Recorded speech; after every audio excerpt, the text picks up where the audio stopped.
भगवान आरोप मुक्त हो गए और ऐसे ही एक एक करके भगवान के और भी मित्र वृंदा, भगवान की और कालिंदी, ऐसे सत्या नागन जीती की कन्या, उनसे उनका विवाह हुआ। 8 कन्याएं इधर हो गईं और 16,100 के बारे में तो हमने आपको बता ही दिया है कल। भौमासुर ने कैद करके रखा था 16,100 राजकुमारियों को। और भगवान पारिजात वृक्ष लेने के लिए जब जाते हैं स्वर्ग, और वहाँ से जाते समय भगवान को बीच में भौमासुर का ये स्थान दिखाई पड़ता है। और ये वो जा क्यों रहते स्वर्ग?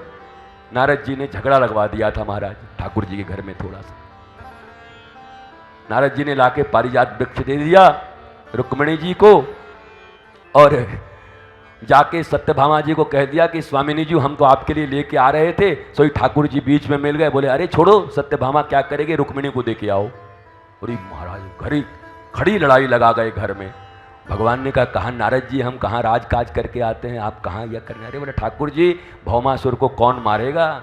अब सत्यभामा करेंगी जिद्द कि अब तुमने ऐसा क्यों किया, तो आप क्या कहेंगे? अरे उनको तो हमने सिर्फ एक फूल दिया था, पारिजात का फूल दिया है, पर आपको तो हम चलो स्वर्ग से पेड़ ही ला के दे रहे हैं, आपके आंगन में लगा दे रहे हैं। वो गई। और सत्यभामा को लेकर क्यों गए? क्योंकि सत्यभामा भूमि की अवतार है, धरणी अवतार है। भौमासुर कौन है?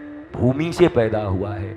और सत्यभामा भूमि ने ही कहा था कि जब तक मैं न कहूँ इसको दुनिया में कोई मार नहीं सकता। तो ठाकुर जी ले गए और ऐसा खिंचा दिए, ऐसा ज़्यादा भौमासुर ने व्यवहार कर दिया सत्यभामा के साथ कि सत्यभामा को बोलना पड़ा मारो इसको, अभी मारो। ठाकुर जी तो इसी का इंतजार ही कर रहे थे। सोई गोविंदाय नमो नमो कर दिया वहां पर उसका भौमासुर का। 16,100 कन्याओं को लेकर निकला। 21वीं शताब्दी में भी आज भी अगर किसी युवती के ऊपर, किसी बच्ची के ऊपर ऐसे कोई केसेस होते हैं, कभी उनका शोषण होता है, कभी जो बलात्कार नाम का शब्द आता है, तो आज भी अखबारों में नाम उसी का छुपाया जाता है, मुंह उसी को छुपाने पड़ते हैं, कहानियाँ उसी की नहीं बनाई दी जाती। वह मोहल्ले में नहीं रह पाती, महाराज राज्य में नहीं रह पाती। 21वीं शताब्दी में तो ये हाल है। जरा सोचो उस समय उन 16,100 राजकुमारियों को उठाकर ले जाने वाला वो राक्षस जब इतने वर्षों तक अपने यहाँ रखा था, तो उन कन्याओं को कौन अपनाता? उन कन्याओं ने कह दिया इससे तो बढ़िया था कि कम से कम एक के अंडर में हमें बंद करके रखा गया। अब तो हम जहाँ जाएंगी, जहाँ जाती हैं, लोग हमारे पीछे पता नहीं फप्तियाँ कसते, अरे देखो देखो वही उठा के ले गया, तो वही है, ये वही है, कितने दिन तक रही हो? अरे जब सीता से पूछ सकते हैं, सीता को कह सकते हैं मैया को कि अरे रावण के पास रह के आ रही हैं, ठाकुर जी तो गजब हैं, परीक्षा परीक्षा कचो लियो नहीं रख लियो, हम राम जी नहीं हैं, कूट देंगे तुमको, ऐसे करके कहा।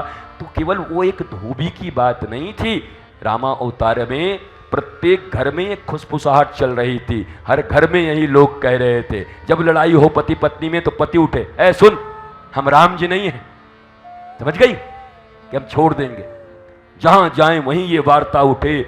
और अब बताओ जब सीता जी के ऊपर ऐसी बातें हों तो उन बिचारी 16,100 को कौन छोड़ेगा? जिनको भौमासुर ने उठा लिया उनकी जिंदगी कैसी हो जाती? व्यासपीठ की महिमा और गरिमा है, उन शब्दों का प्रयोग नहीं किया जा सकता, पर आप समझ सकते हैं इसी समाज में रहते हैं कि किन कठिनाइयों में उनको जीना पड़ता, कौन उनको स्वीकार करता। और तब सत्यभामा के पास सब हाथ जोड़कर खड़ी हो गई कि हे स्वामिनी जू, हम तो और बर्बाद हो गई, अब हम क्या करें, हमको कौन पुरुष अपनावेगा?